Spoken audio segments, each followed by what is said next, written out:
Quando que a vida de vocês começou a ser transformada? Então, desde o primeiro momento nós começamos devagar e eu comecei a dar o dízimo. Isso foi a maior luta. Porque ele não trabalhava mais, já tinha perdido, ele construiu bar, academia, tudo deu errado. Tudo que você tenta no mundo parece que é correr atrás do vento, né? Porque é igual a palavra de Deus diz, que desde o ventre da nossa mãe nós somos escolhidos por Deus, né? Deus, ele se agradou de nós e foi Ele quem nos escolheu e nos chamou. Então, enquanto você não se firma com Deus, parece que você tá correndo, tentando construir, mas sai pelo vão dos dedos, né? Nada dá certo. Nada dá certo. Ainda que alguém diga, mas para tal pessoa deu. Pode acreditar que se você investigar a vida da pessoa, alguma coisa não tá boa, ela não é feliz. E eu ganhava R$700, trabalhava num restaurante de recepcionista. E ele nada, né? Ele tava em casa, tava daquele jeito. E aí, para começar a dar o dízimo, foi uma luta. Porque, nossa, mas R$70 a menos? E a gente nunca tinha nada em casa, era comprar para amanhã não ter mais nada dentro do armário. Era impressionante, parecia que tinha um devorador. Parecia não, tinha. E aí eu comecei a dar o dízimo. E até meu irmão já veio pra igreja junto comigo, ele voltou comigo quando eu voltei aos 21 anos. E ele disse, você tem que dar dízimo. Eu falei, minha vida é muito difícil pra dar dízimo. Eu falei, tá amarrado, olha, só de pensar que eu falei isso. Eu comecei a dar o dízimo. E foi interessante. Eu te ganhava 700, nada dava, nada sobrava, conta nenhuma eu pagava. Eu comecei a dar 70, comecei a ficar com 630 na mão. Misericórdia, começou a minha geladeira, meu armário, tinha sempre tudo. E olha, era pouco dinheiro, é pouco, porque hoje a gente vê, é difícil viver com não era nem 2 salários mínimos, não chegava a isso. E eu comecei a conseguir ter, pelo menos ter a comida que a gente não tinha sacolinha para pôr no lixo. Não tinha sacolinha para pôr uma latinha de lixo. Não tinha, a gente se virava para arrumar a sacolinha, porque não fazia compras.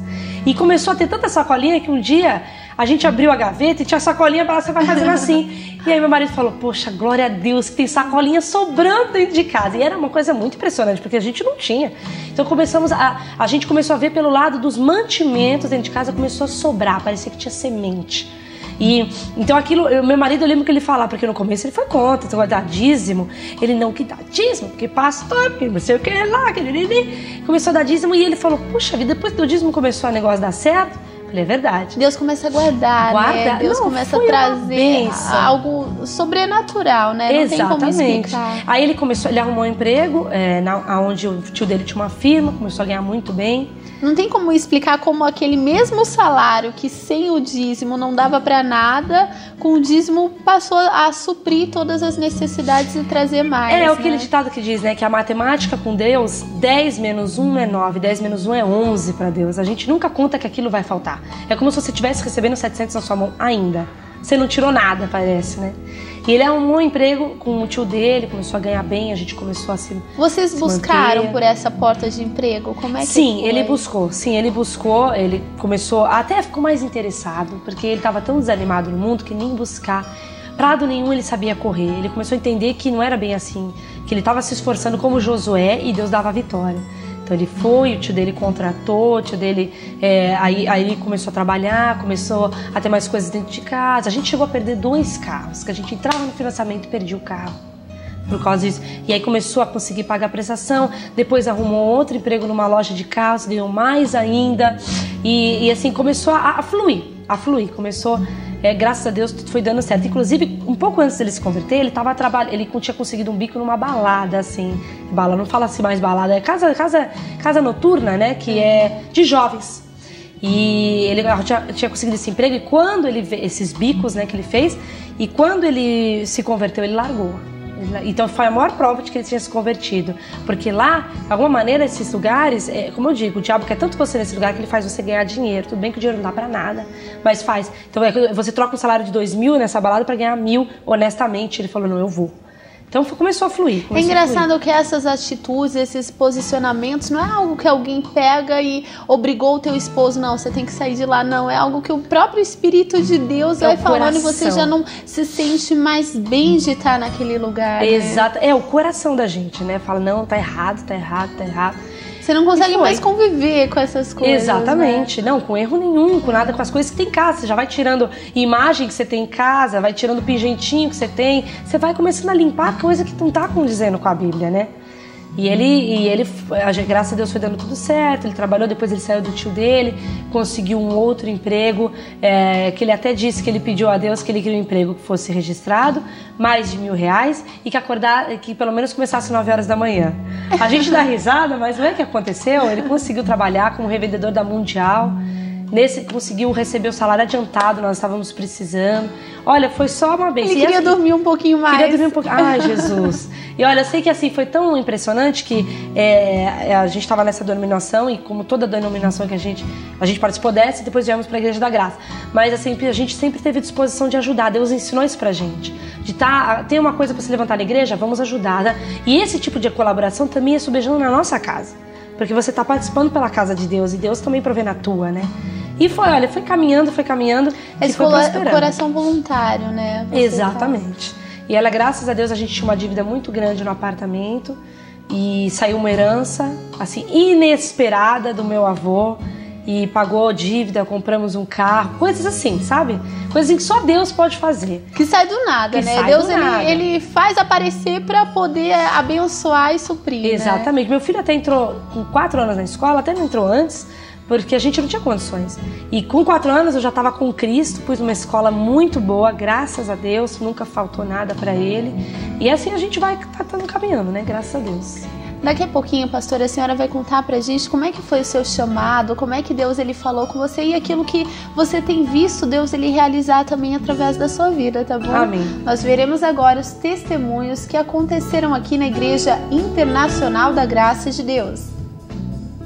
Milagre que eu recebi, que o Senhor Jesus tirou um nódulo da minha garganta e depois ele curou meu ouvido e depois ele tirou outro nódulo no meu punho. Eu passei a mão, o caroço estava aqui, eu tinha esquecido do caroço. Aí quando eu passei a mão de novo, cadê o caroço? Eu tinha desfeito já. Eu tenho tireoide há 6 anos, um caroço na garganta sumiu hoje, em nome de Jesus. Eu recebi nesse dia de hoje, estava marcado no céu para minha vida. E eu tinha um caroço que há mais de 10 anos que estava aqui na minha mão. Eu nunca eu baixava a mão, esse caroço ele estufava e não aguentava de dor. E hoje está aqui a prova que o Senhor me operou esse grande milagre que Ele fez na minha vida, esse caroço que sumiu, que Ele tirou da minha vida. Eu era surda. E muitos anos que eu não ouvia desse ouvido aqui. Graças a Deus desentupiu. Você acabou de ver testemunhos que aconteceram aqui na Igreja Internacional da Graça de Deus.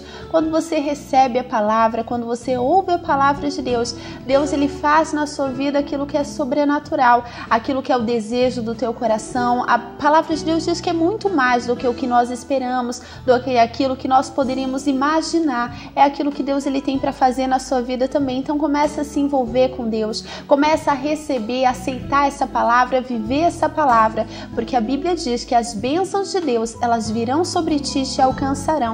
Nós voltamos agora com o testemunho da pastora Patrícia. Conta um pouquinho pra gente, pastora, como é que Deus ele falou com você a respeito do chamado. Sim, então eu estava na igreja da Barão de Duprá, de Santo Amaro, com o pastor Teixeira.